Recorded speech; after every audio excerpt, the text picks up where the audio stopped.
चलिए अपने आत्मा के ज्ञान और ध्यान की ओर।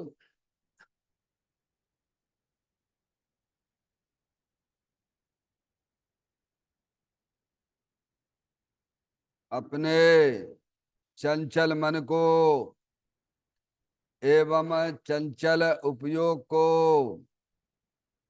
स्थिर करने के लिए चिन्वाणी माता के माध्यम से अपनी वर्तमान ज्ञान की पर्याय में सम्यक भेद ज्ञान उत्पन्न करते हुए शरीर शरीर से संबंधित जितने भी चेतन अचेतन पदार्थ हैं उनका मुझ भगवान आत्मा के साथ में किसी भी प्रकार का कोई संबंध नहीं है। इस प्रकार समस्त पर पदार्थों में अपने संबंध की वृत्ति को छोड़ते हुए अंदर में जो अखंड ज्ञान ज्योति स्वरूप भगवान आत्मा है उसमें ही वर्तमान पर्याय का संबंध जोड़ते हुए कि मेरा यह भगवान आत्मा सदा काल शरीर आदि पर पदार्थों से भिन्न एकमात्र अखंड ज्ञान ज्योति स्वरूप है। ऐसा अपने आप को जानो और ऐसा ही अनुभव करो कि वर्तमान में ही मेरा यह भगवान आत्मा शरीर आदि पर पदार्थों से भिन्न एकमात्र अखंड ज्ञान ज्योति स्वरूप ही है।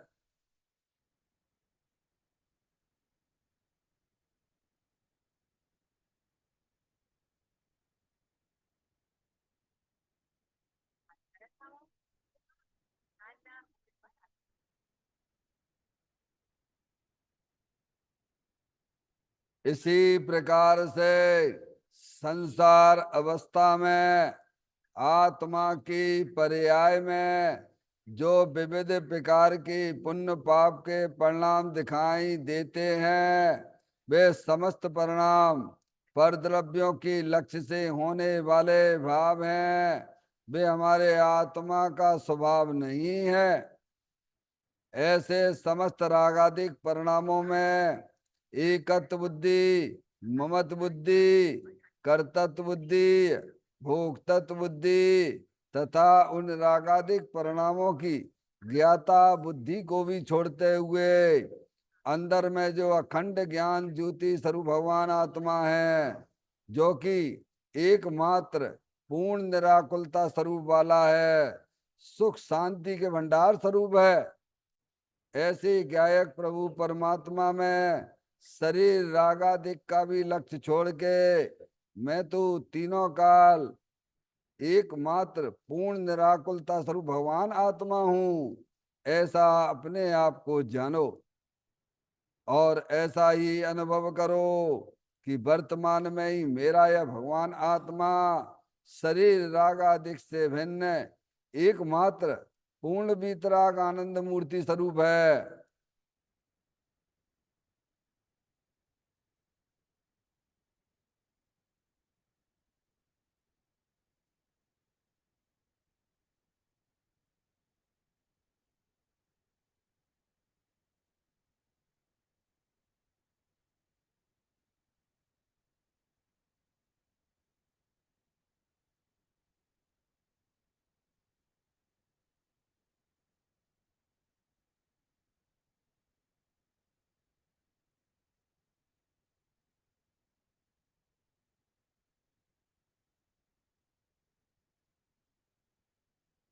इसी प्रकार से संसार अवस्था में आत्मा की पर्याय में जो पर के लक्ष्य से होने वाला ज्ञान है वह परलक्षी ज्ञान भी हमारे आत्मा का स्वभाव नहीं है, वह तो इंद्रिय जनित ज्ञान है। इस प्रकार शरीर रागादिक और परलक्षी ज्ञान के पर्यायों से भी भिन्न मैं तो एकमात्र अखंड ज्ञान ज्योति स्वरूप भगवान आत्मा हूँ, ऐसा अपने आप को जानो और ऐसा ही अनुभव करो कि वर्तमान में ही मेरा यह भगवान आत्मा शरीर रागादिक और खंड खंड ज्ञान की पर्यायों से भी भिन्न एकमात्र खंड ज्ञान ज्योति स्वरूप है।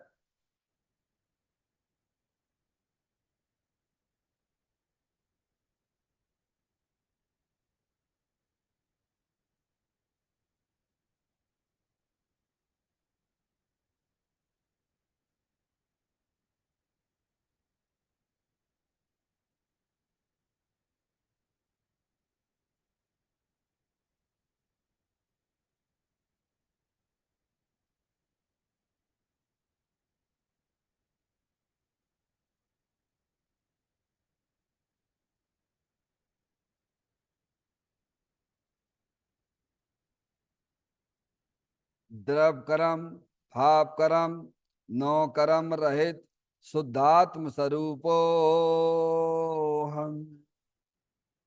मेरा ये भगवान आत्मा सदा काल शरीर आदि नौ कर्मों से भिन्न है। मेरा ये भगवान आत्मा सदा काल ज्ञानावरण आदि 8 कर्मों से भी भिन्न है।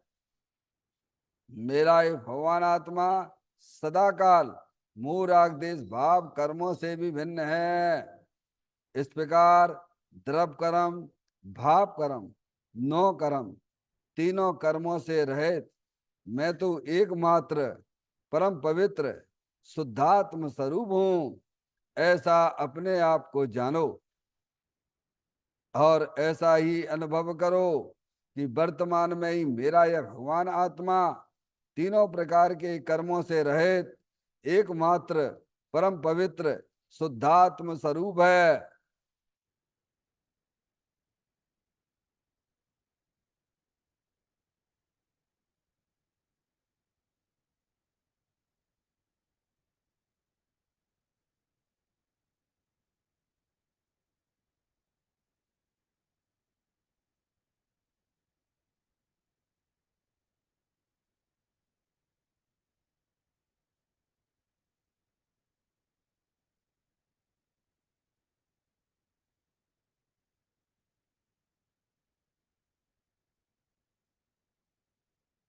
ओम नमः सिद्धेभ्य। ओम नमः सिद्धेभ्य। ओम नमः सिद्धेभ्य। चिंतामणि सम स्वयं का चैतन्य तत्व महान है। निज का करूं मैं चिंतवन निज का करूं श्रद्धान में। सोदा तुम्हारी देव है जो गुण अनंत निदान है। मैं स्वानुभव में देख लूं आत्मा स्वयं भगवान है। मैं स्वानुभव में देख लूं आत्मा स्वयं भगवान है। लिम्मण जान परिठिया कम कलंकिड़वी अपलद्दौ जैन परू ते पर मपड़वे भी। सब कर्म मल्लिका नाश करो हरु प्राप्त कर निजो आत्मा। जो ले निर्मल ध्यान में नम कर निकल परमात्मा। सब नाश कर घन गाति हरे अंत पद को पालिया। कर नमन उन जिन देव को यह काव्य पथ अपना लिया।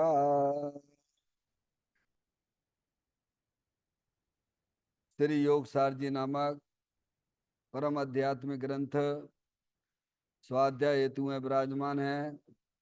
आज से 1400 वर्ष पहले इस महान पवित्र ग्रंथ की रचना दिगंबर संत योगेंद्र महाराज जी हुए हैं।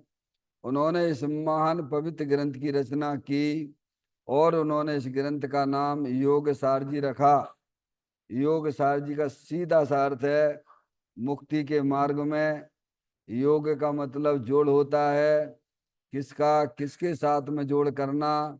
तो अरिहंत परमात्मा कहते हैं कि अपनी वर्तमान शुद्ध ज्ञान की पर्याय का अंदर में जो अपना त्रिकालिक ध्रुव भगवान आत्मा जो सदा काल द्रव्य कर्म भाव कर्म नो कर्म से रहित एकमात्र अखंड ज्ञान ज्योति स्वरूप है, ऐसे गायक प्रभु परमात्मा के साथ में अपनी वर्तमान शुद्ध ज्ञान की पर्याय का संबंध जोड़ने का नाम योग है, जिसे शास्त्रीय भाषा में सम्यक दर्शन सम्यक ज्ञान भी कहते हैं। और चेतन भगवान आत्मा में ही अपनी वर्तमान पर्याय को मग्न कराना, लीन करना, स्थिर करना, उसे सार कहते हैं, यानी सम्यक चारित्र कहते हैं। तो योग सार क्या हो गया? सम्यक दर्शन, सम्यक ज्ञान, सम्यक चारित्र वाली निर्मल पर्याय, पवित्र पर्याय जो अपने आत्मा के आश्रय से प्रकट होती है, इसे यहाँ योग सार कहते हैं।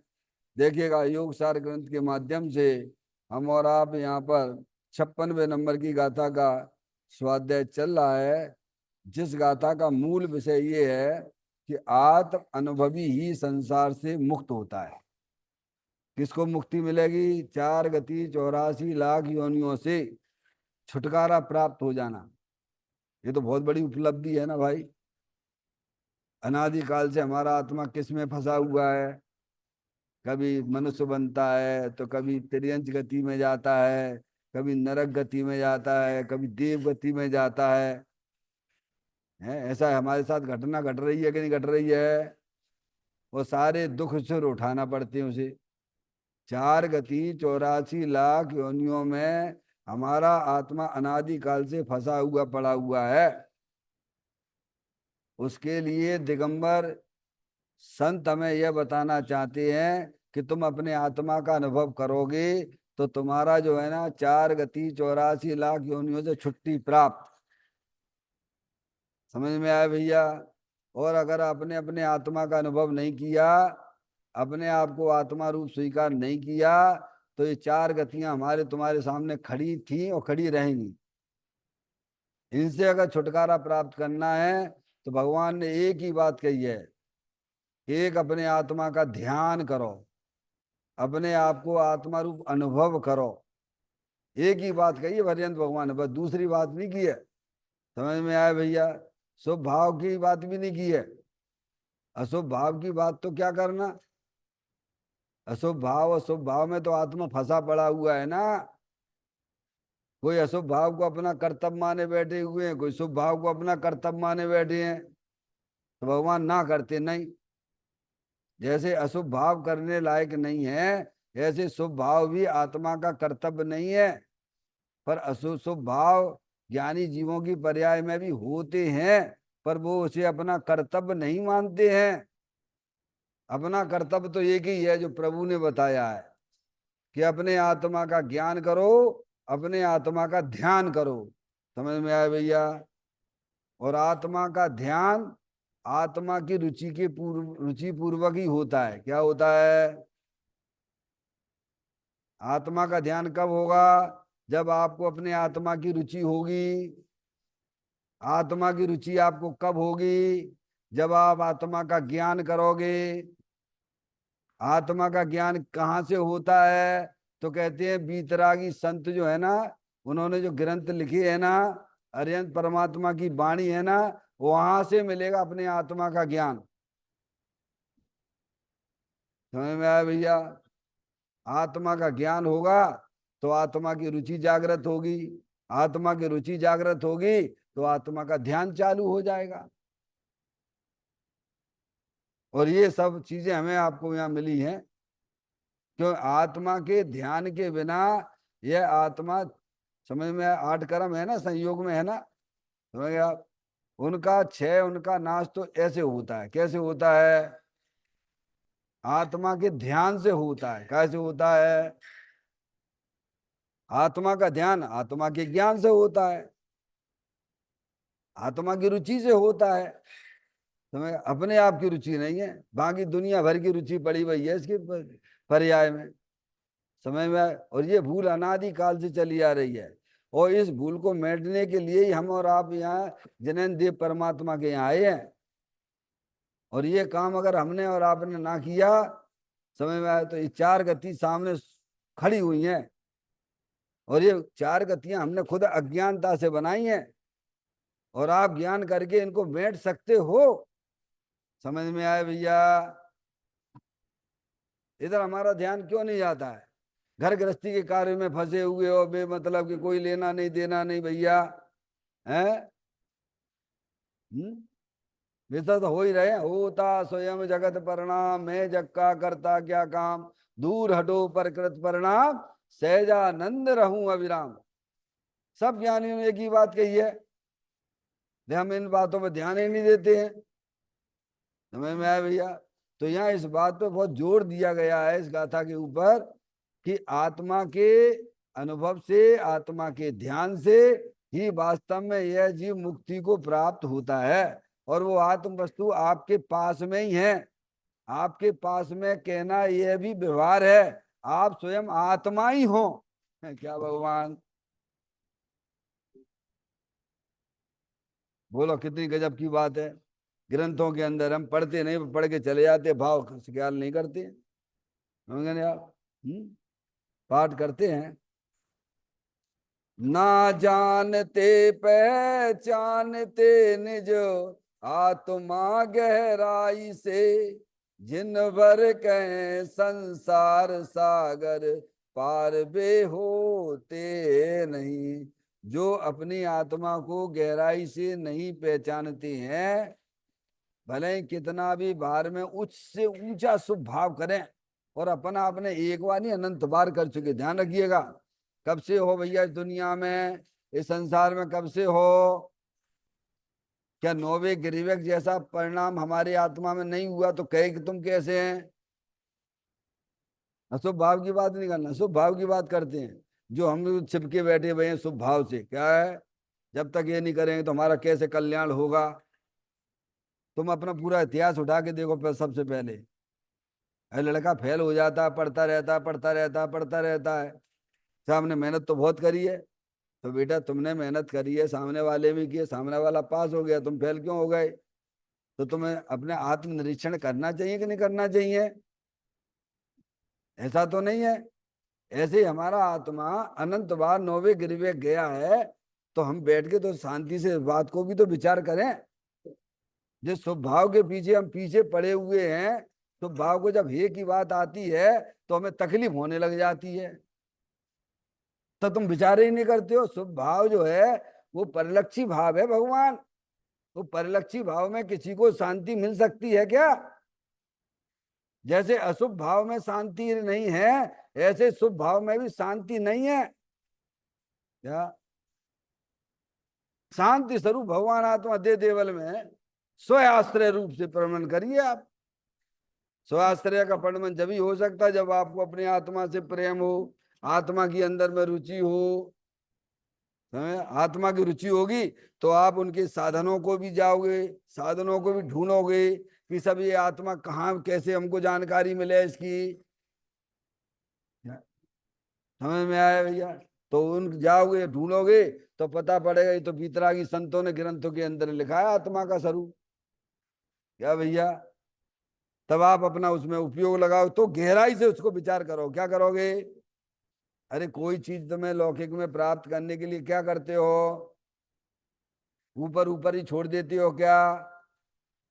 अरे पैसा कमाने की जब तुमको रुचि होती है तो उनके साधनों का भी विचार करते हो कि नहीं करते हो? उन साधनों को भी अपने जीवन में अपनाते हो कि नहीं अपनाते हो? जब ये बात हमें दिगंबर संतों की बात समझ में आ रही है, ये अरिहंत परमात्मा की वाणी है। वे हमें बताते हैं कि आत्म ध्यान के बिना आत्मा का कल्याण नहीं होता है। समझ में आए? जिसको ये बात चेंट जाती है, अरे भैया तो अपन सबसे पहले वही काम करें ना। कौन सा काम करें? कि अपने आत्मा का ध्यान करना है मेरे को। तो क्या करना है?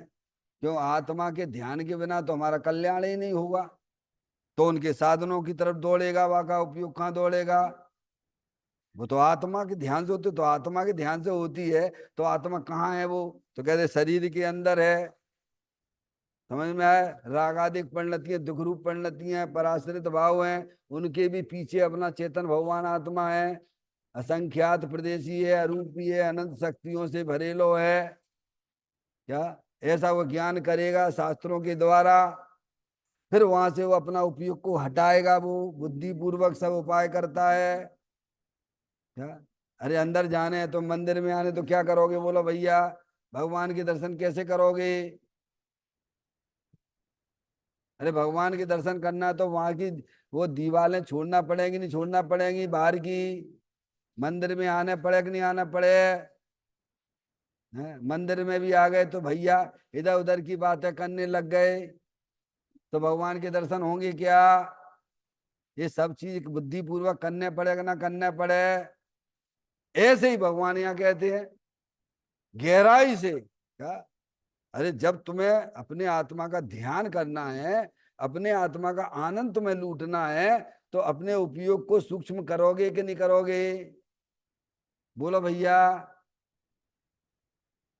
तो रुचि होगी तभी तो होगा ना। बिना रुचि के उपयोग सूक्ष्म होगा क्या? जिसे अपने आत्म कल्याण की भावना है, उसका उपयोग सूक्ष्म होता चला जाता है। तो जहाँ सूक्ष्म होता चला जाता है, आत्मा की तरफ जब ज्ञान की पर्या बढ़ती है, तो गहराई को प्राप्त करती है। इसीलिए इस शब्द में गहराई से इन चीजों को समझे। देखिएगा, इसके पॉइंट पर भी विचार करते हैं।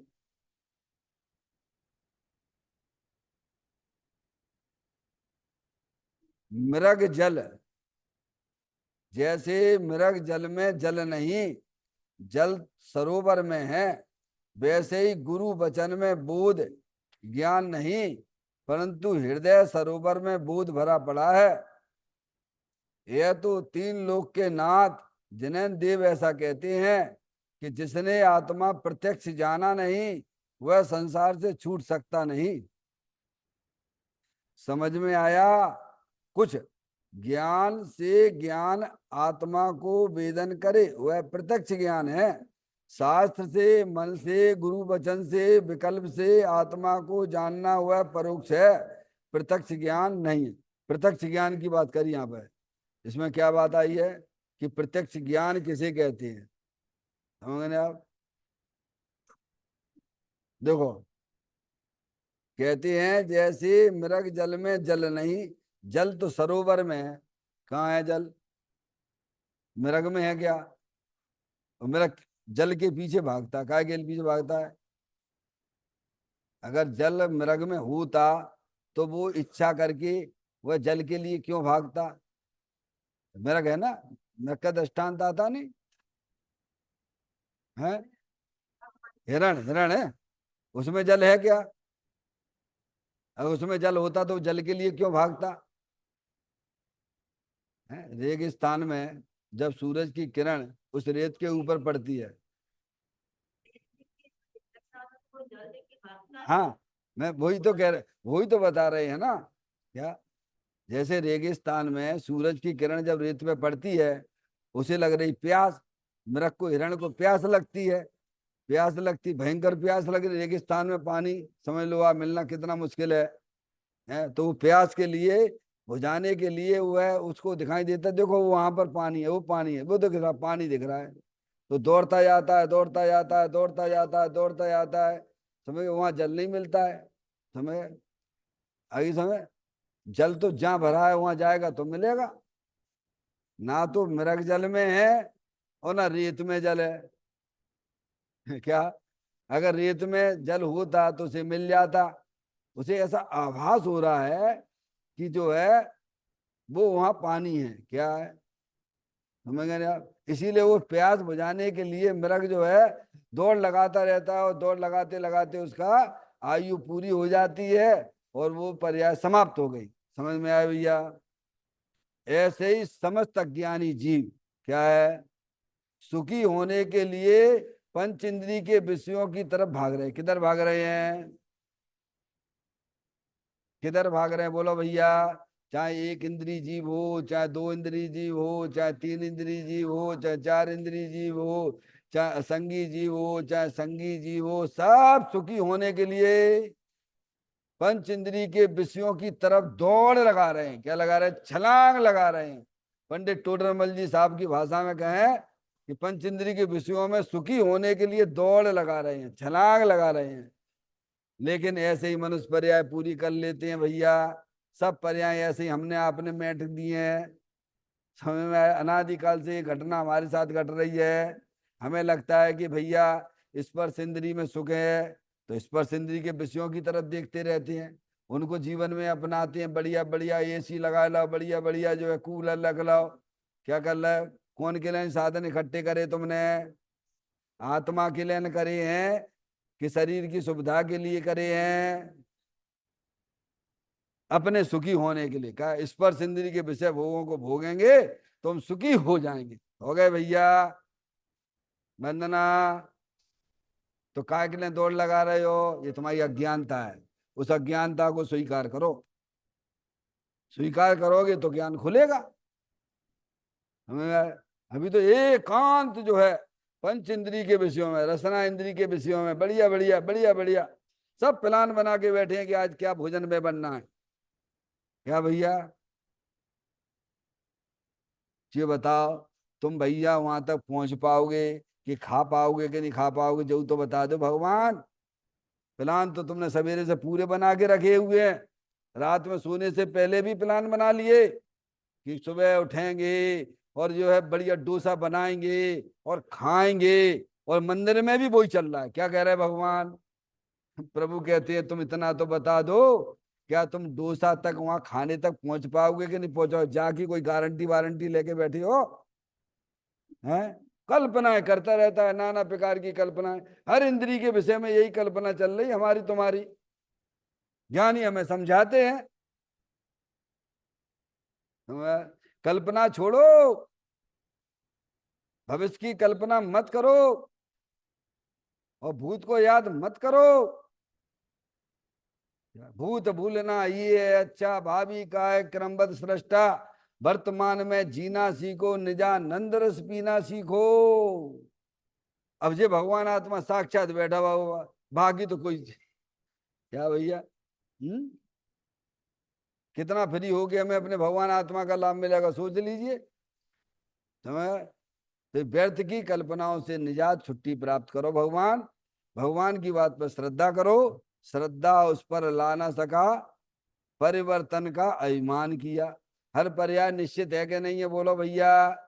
तुम वहां में क्या कर सकते हो? जरा अपने श्रद्धान से, अपने ज्ञान से बोलो।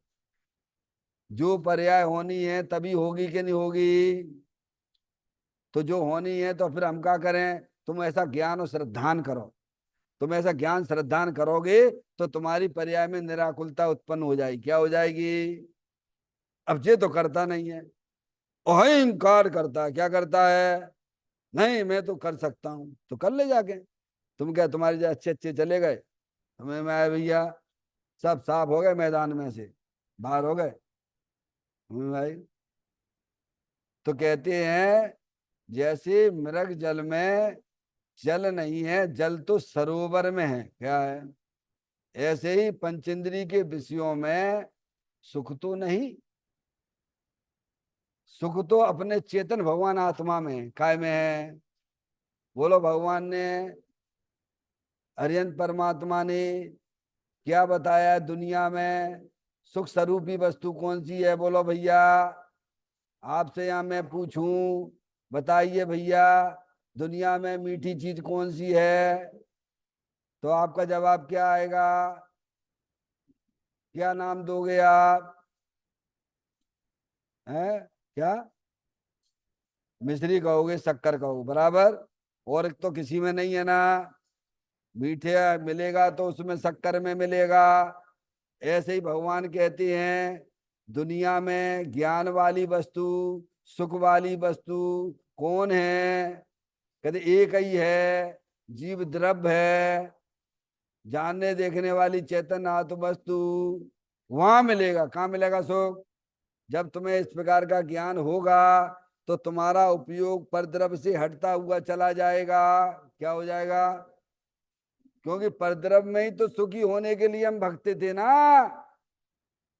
और जब हमें ज्ञान हो गया, निर्णय हो गया, करे भैया सुख स्वरूपी वस्तु तो अंदर चेतन भगवान आत्मा है, वो सुख आनंद स्वरूप है, तो आपका उपयोग वहां से हटेगा कि नहीं हटेगा? बोलो भैया।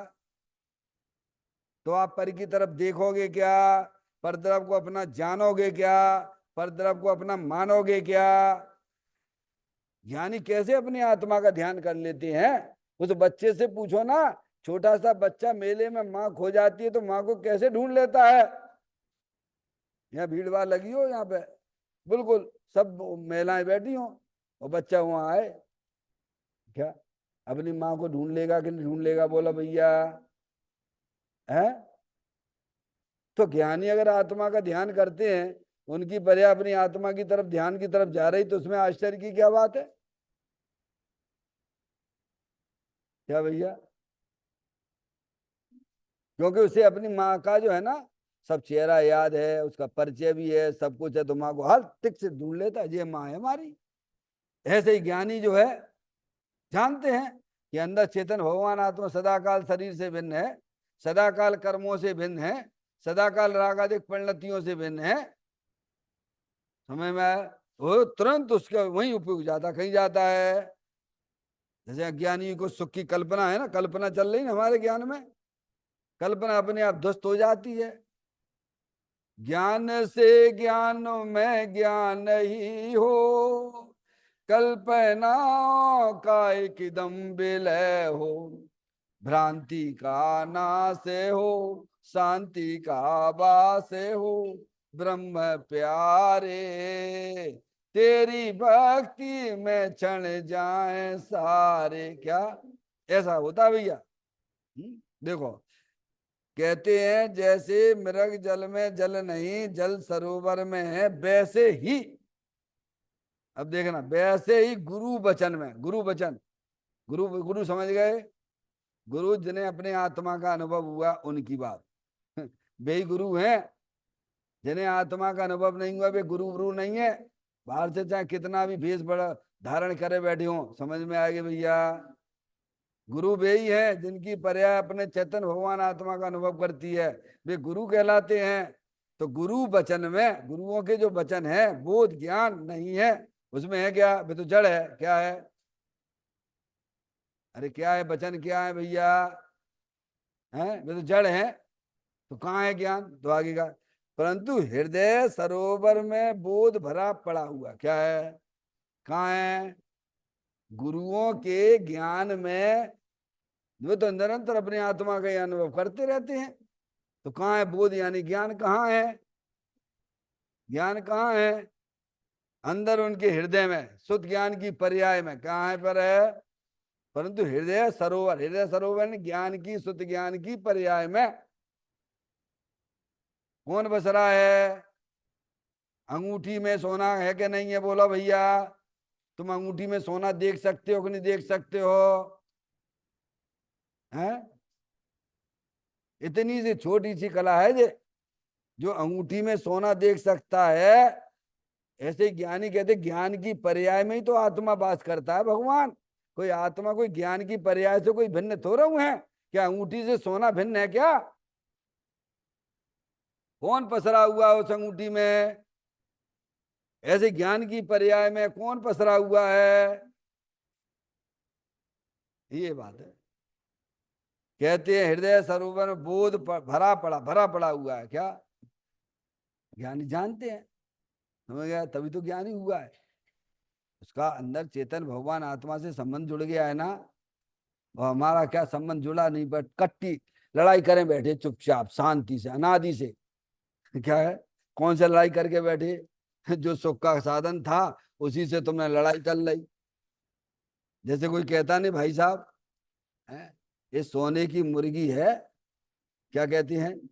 सोने की मुर्गी है भैया, तो एकदम इसको चीर फाड़ मत देना। समझ में आया भैया? नहीं तो फिर बाद में तो सोने की अंडे ना मिलेंगे। क्या करेंगे? जरा आराम से, शांति शांति से, शांति शांति से है। रोज ना अंडा देती है मुर्गी, रोज ना अंडा देती है बराबर। समझ आए? और तुम भाई को पेट ही फाड़ दोगे तो तुम्हें अंडा मिलेगा कल क्या है?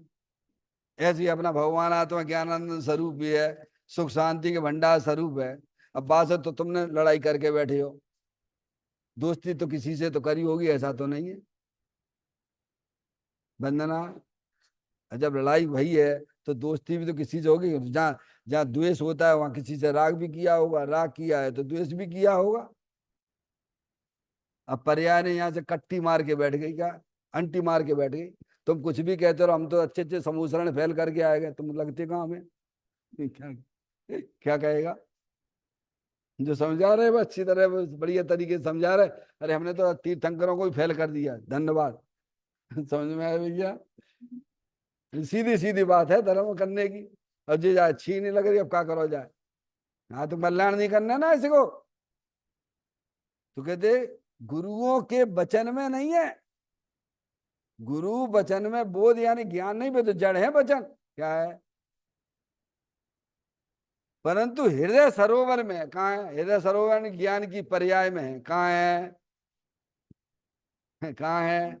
जैसे कोई छोटा बच्चा हो, छोटे बच्चे नहीं होते हैं, वे अपनी लेटरिन खाने लग जाती हैं, छोटे छोटे बच्चे होते हैं ना, हैं? या गंदी चीज और भी खाने लग जाते हैं, विष खाने लग जाते हैं, तो ज्ञानी जानते हैं ये तो गलत कर रहा है। ये कौन जानता है?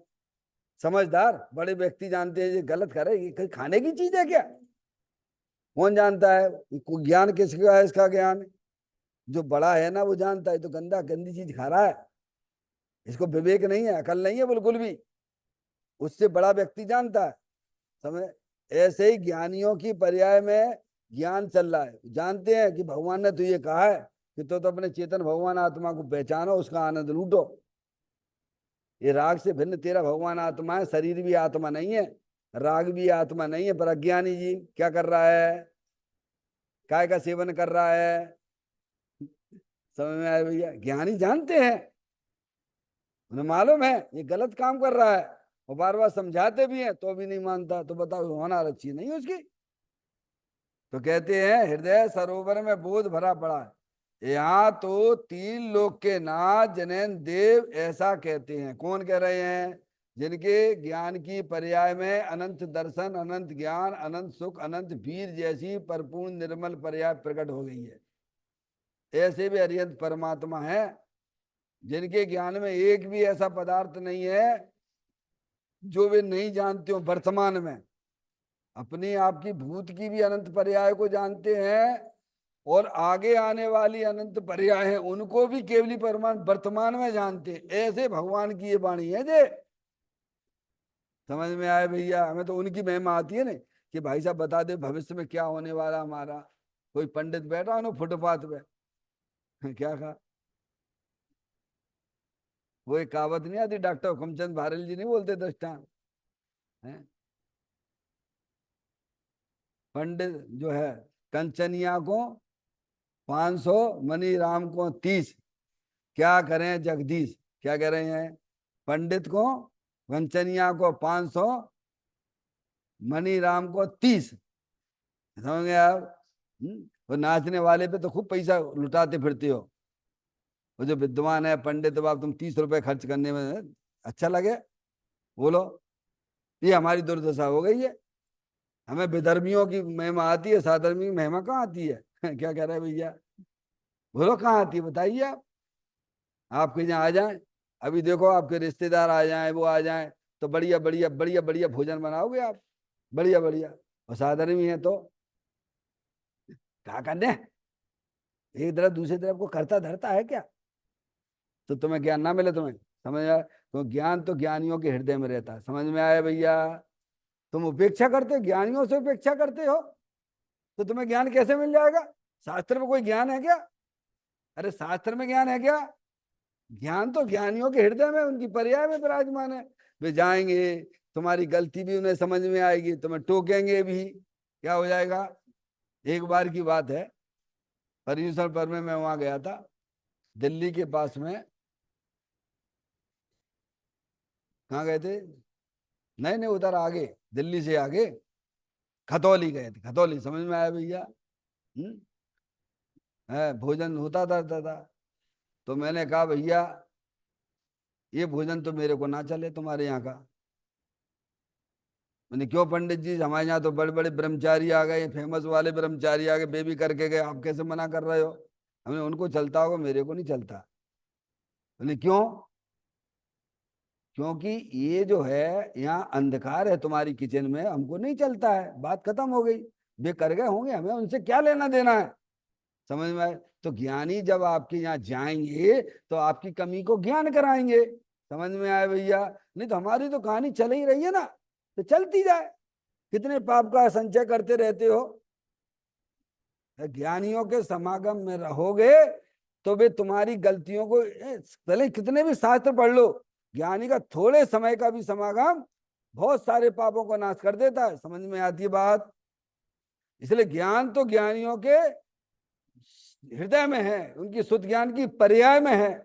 वे तुम्हें बहुत सारे पापों से बचा लेंगे, और कितने भी शास्त्र पढ़ते रहो। क्या कहा भैया? ऐसा है भैया, इसीलिए इस बात को भी यहाँ दिया गया है। कहते हैं, परंतु हृदय सरोवर में बोध भरा पड़ा है। यहाँ तो तीन लोग के नाथ जिन्हें देव ऐसा कहते हैं कि जिसने आत्मा प्रत्यक्ष जाना नहीं, वह संसार से छूट सकता नहीं। कौन कह रहे हैं ये बात? बोलो, अरिहंत परमात्मा। माला जपते हो, अच्छी बात, हम बुरा ना कह रहे हैं उसको, उन्हीं की जपते हो जिन्होंने अपना कल्याण किया है। पर इतना भी तो सोचो, वे कह कर रहे, वे क्या करने के लिए कह रहे, इतना भी तो विचार करो। केल माला फेरत जुग भयो, फिरो न मन को फेर है। कहते हैं छूट नहीं सकता है। कौन कहते हैं? अरिहंत परमात्मा कहते हैं। समझ में आया कुछ? ज्ञानी कहते समझ में आ रही तुम्हें बात? दो दो चार जैसी बातें। ज्ञान से ज्ञान आत्मा को वेदन करे, वह प्रत्यक्ष ज्ञान है। कौन सा ज्ञान? प्रत्यक्ष ज्ञान किसे कहा है? जो सीधा अपने भगवान आत्मा को टच करे। क्या करे? स्पर्श करे। यानी शुद्ध, दूसरे शब्दों में कहो कि शुद्ध ज्ञान की पर्याय में पकड़ किसकी है? अपने चैतन्य भगवान आत्मा की है। किसकी है? क्या कह रहे हैं? शुद्ध ज्ञान की पर्याय में ज्ञानी की पकड़ किसकी है? ये शरीर की नहीं है ललता बहन जी। काय की है? शुद्ध ज्ञान की पर्याय में तो गड़बड़ चल रही है ना। अरे अपने आपकी शुद्ध ज्ञान की पर्याय में ही तो गड़बड़ चल रही है ना। समझ में आए? तो अज्ञानी की पकड़ कैसी है शुद्ध ज्ञान में? शरीर की है। समझ? दमड़ी चमड़ी, दमड़ी क्या बोलते हो? चमड़ी चली जाए पर दमड़ी ना जाए, कैसी पकड़ है? कैसी पकड़ है? आपके घर में कोई चीज ऐसी पड़ी हुई है जिसे आपको कोई लेना देना नहीं है? नहीं आई समझ में? और कोई साधर्मी जाए और तुमसे कहे कि भाई साहब ये चीज दे देना, हमारे काम की है, और तुम्हें वहां से पाप बंद कर रहे हो वहां से। नहीं आई समझ में? जैसे आपके यहाँ कोई पानी का टब रखा हुआ है, वहां में बारिश के पानी आते रहते हैं और जीप पड़ती रहती है, तो पाप कौन को लगे है? अरे बोलो भगवान, कौन को लगे है?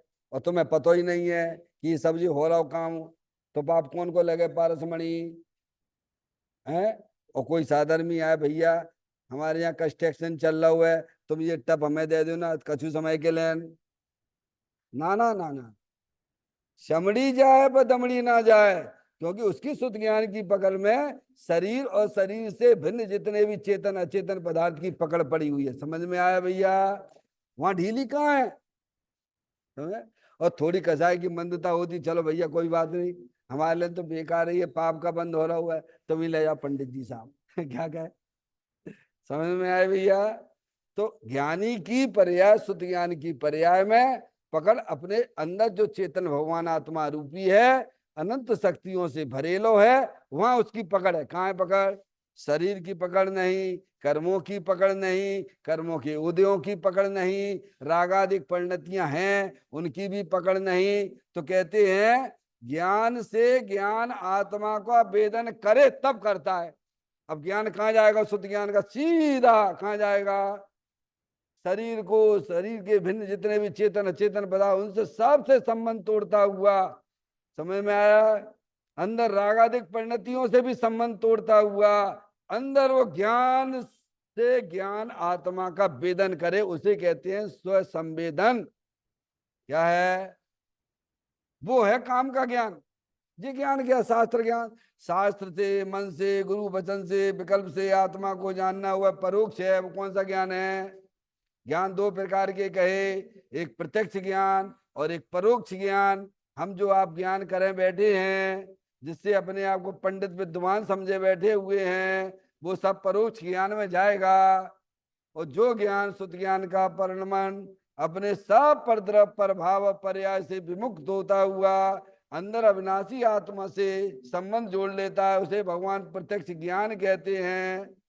और वही ज्ञान संसार को काटने में निमित्त होता है, प्रत्यक्ष ज्ञान नहीं है। इस प्रकार से हमें समझना चाहिए।